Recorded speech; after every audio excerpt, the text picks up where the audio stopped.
berjumpa kembali dengan channel Geolovers, channel yang banyak memberikan tutorial bagi banyak pemirsa YouTube yang mungkin baru pertama kali bergabung dengan video channel YouTube saya.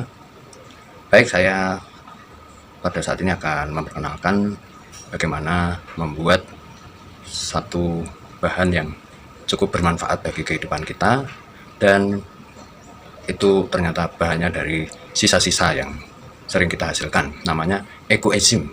Nah, tentu bagi yang belum pernah mendengar istilah ini akan bertanya, apa sih itu ekoenzim?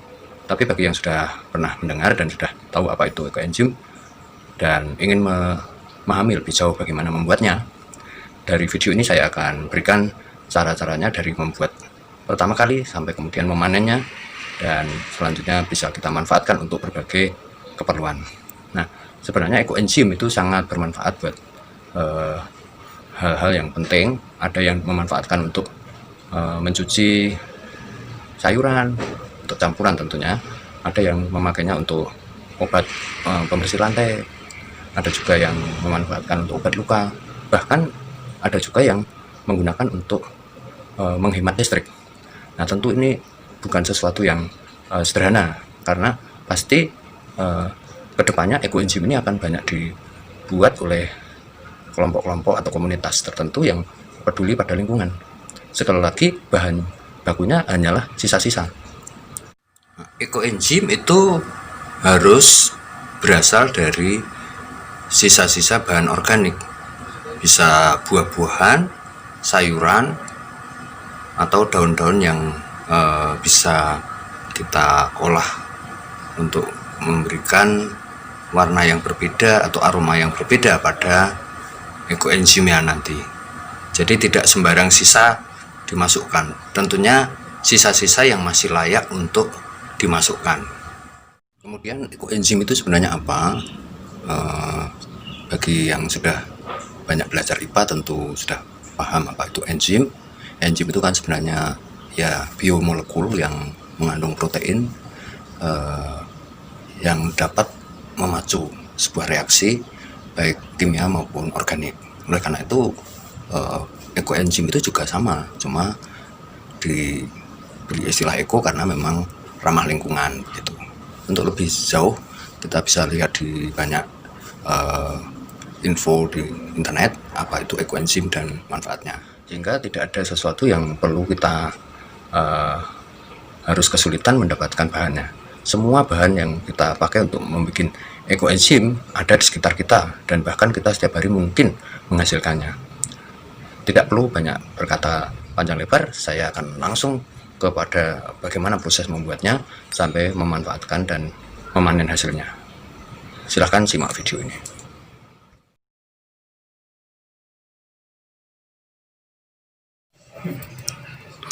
Langkah-langkah membuat ekoenzim adalah seperti ini. Kita menimbang dulu bahan organik yang akan kita masukkan. Ada daun sawi, kemudian ada kulit pisang, ada juga kulit jambu biji, ada juga kulit jeruk yang saya berhasil kumpulkan, karena memang pas beberapa hari ini saya mengkonsumsi bahan-bahan tersebut, dan sisanya saya kumpulkan untuk saya olah menjadi ekoenzim. Nah, ini bahan-bahannya sedang saya pisahkan agar nanti mudah untuk memotong-motong. Nah, tentunya rekan-rekan akan memiliki bahan yang berbeda juga. Yang penting adalah dari bahan-bahan organik tumbuhan buah atau sayur, begitu.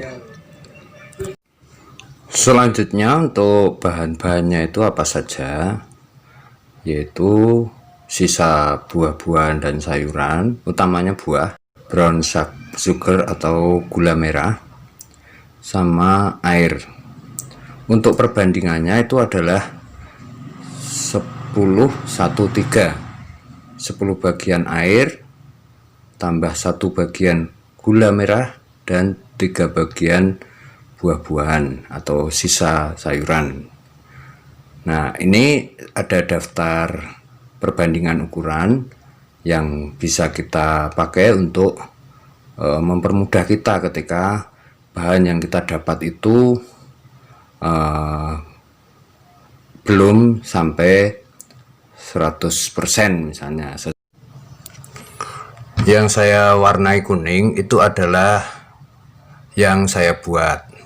Saya memperoleh 500 gram bahan organik, maka saya menyiapkan molasenya 167 gram dan airnya kira-kira 1 liter, 667.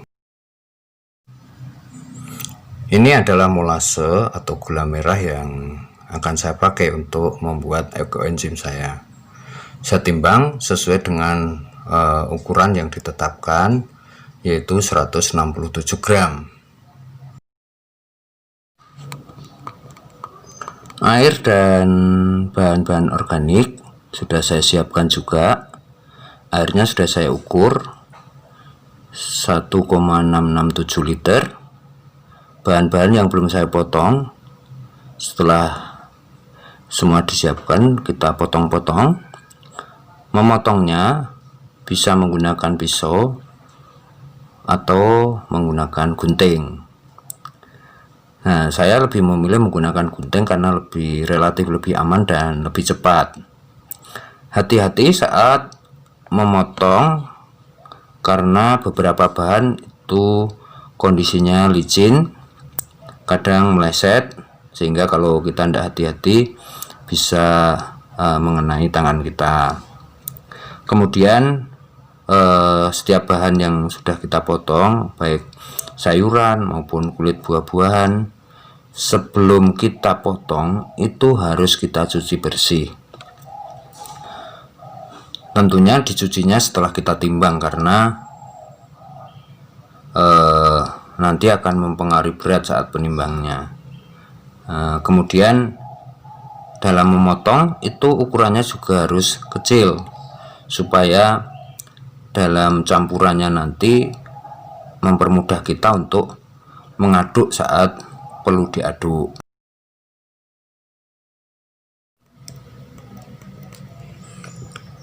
Molase dan air kita satukan atau kita campur. Kemudian molase itu kita hancurkan dengan tangan kita langsung sampai tinggal menjadi butiran-butiran kecil. Selanjutnya, setelah air dan molasenya menyampur, kita masukkan bahan-bahan organiknya, terus kita aduk-aduk sampai merata, nyampur semuanya. Kemudian saya menambahkan jeruk limon. Tujuannya adalah menambah aroma dan juga membentuk keasaman pada ekoenzimnya nanti. Saya potong, kemudian saya peras pada campuran air dan bahan organik tadi. Kemudian dari sirup lemon yang saya peras tadi saya potong-potong juga untuk kemudian saya masukkan ke dalam campuran. Begini kondisinya setelah bercampur. Selanjutnya saya siapkan penutupnya. Ada 2 penutup yang saya pakai, yaitu kaca dan plastik. Kaca supaya lebih transparan sehingga sewaktu-waktu dapat saya lihat tanpa harus membuka. Sedangkan plastik itu tujuannya supaya lebih rapat sehingga udara luar tidak merusak proses fermentasi.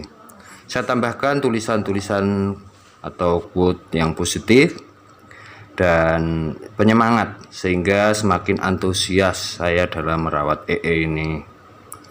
Saya gabung dengan EE yang lain Ada yang baru, ada yang hampir panen, ada juga yang sudah saya panen.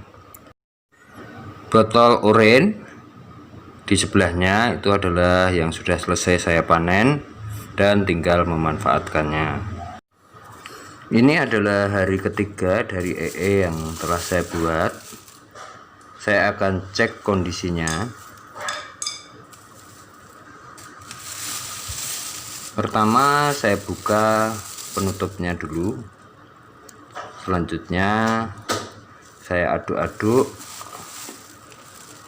untuk mencampur serta mengurangi kadar gas yang ada di dalamnya. Diaduk perlahan-lahan searah dan juga berlawanan dengan jarum jam secara bergantian agar bercampurnya bisa maksimal. Terlihat warnanya sudah semakin kecoklatan, itu menandakan bahwa molasenya sudah betul-betul bercampur dengan organiknya. Kemudian kembali saya tutup untuk selanjutnya saya simpan kembali.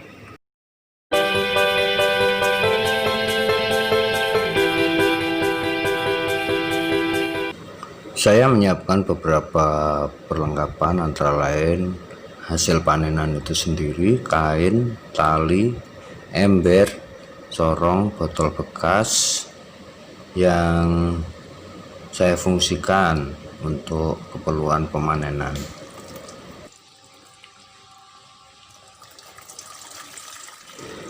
Selanjutnya saya melakukan penyaringan sedikit demi sedikit sampai seluruh panenan ekoenzim itu habis saya saring ke ember yang saya siapkan.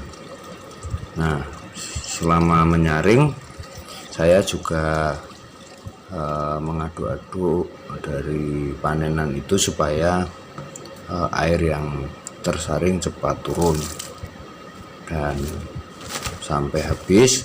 Kemudian ampas dari saringan itu saya masukkan ke dalam tanah yang saya siapkan. Saya aduk-aduk supaya cepat menyampur dan gasnya juga cepat hilang.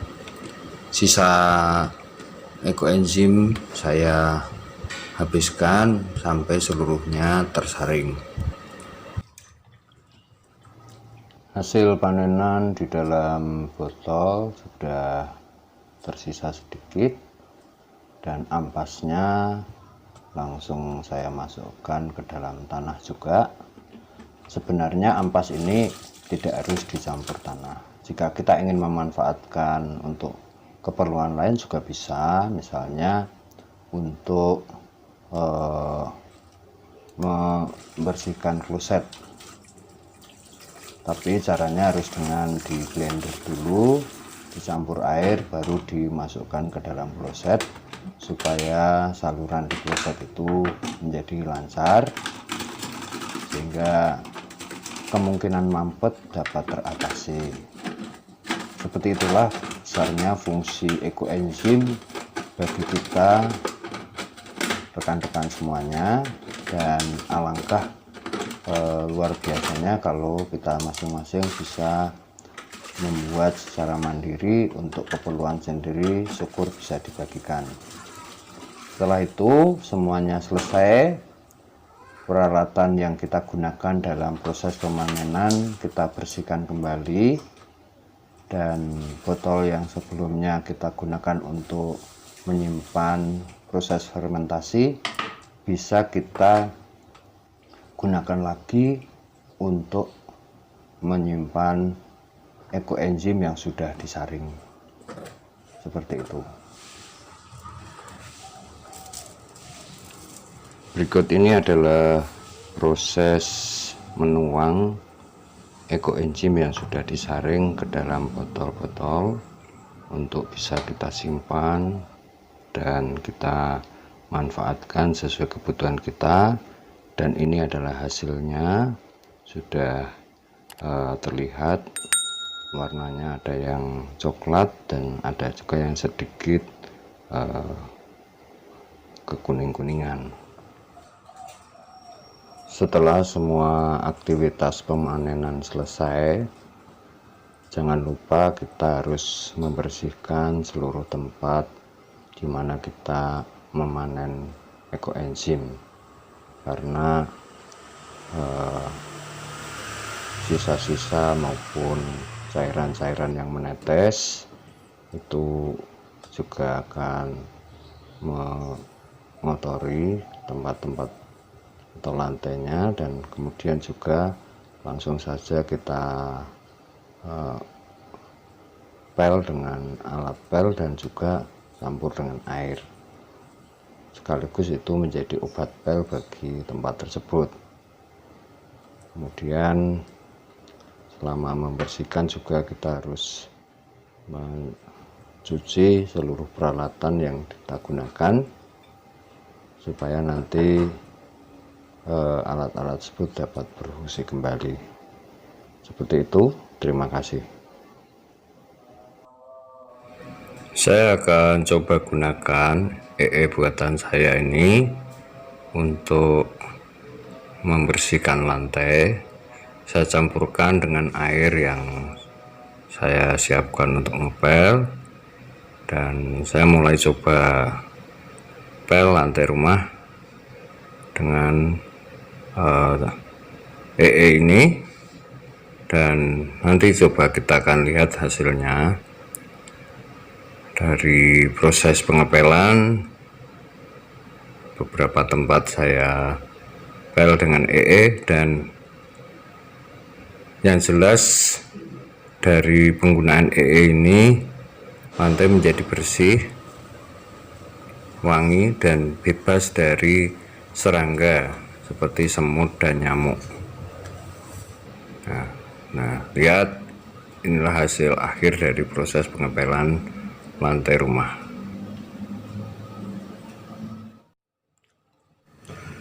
Penggunaan EE berikutnya adalah untuk mencuci buah-buahan. Saya siapkan air bersih pada satu wadah, dan kemudian saya tetesi dengan beberapa tetes EE. Nah, setelah itu satu persatu buah saya masukkan ke dalam campuran air dan EE. Setelah semuanya masuk, saya tetap mengaduk-aduk buah tersebut. Tujuannya supaya EE bereaksi secara maksimal ke dalam buah-buah yang saya rendam.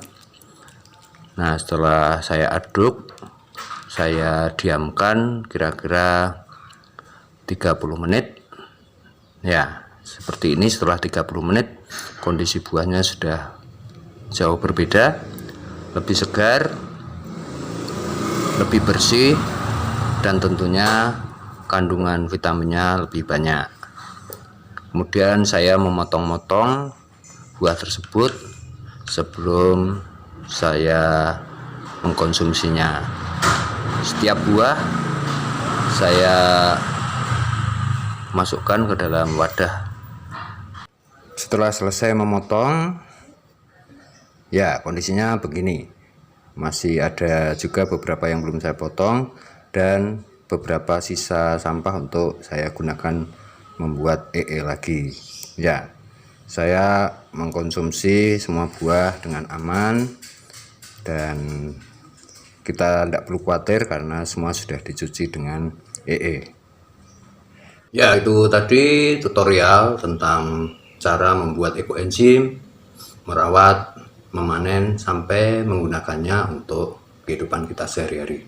Ya, mari kita mulai peduli pada lingkungan kita supaya masa depan kita juga terselamatkan oleh sikap-sikap kita. Cobalah membuat EE minimal untuk kebutuhan kita, sehingga kita mulai menunjukkan kepedulian kita pada lingkungan kita. Semoga video yang saya sampaikan bermanfaat buat kita semua. Saya berharap rekan-rekan dapat memanfaatkan video ini. Jika Anda merasa bahwa video ini bermanfaat buat Anda dan Anda menyukainya, silahkan like, komen, dan subscribe serta share video saya ini agar semakin banyak orang yang bisa menikmati manfaat dari ekoenzim. Sekian video saya, tunggu video-video berikutnya dan selamat beraktivitas, sampai jumpa.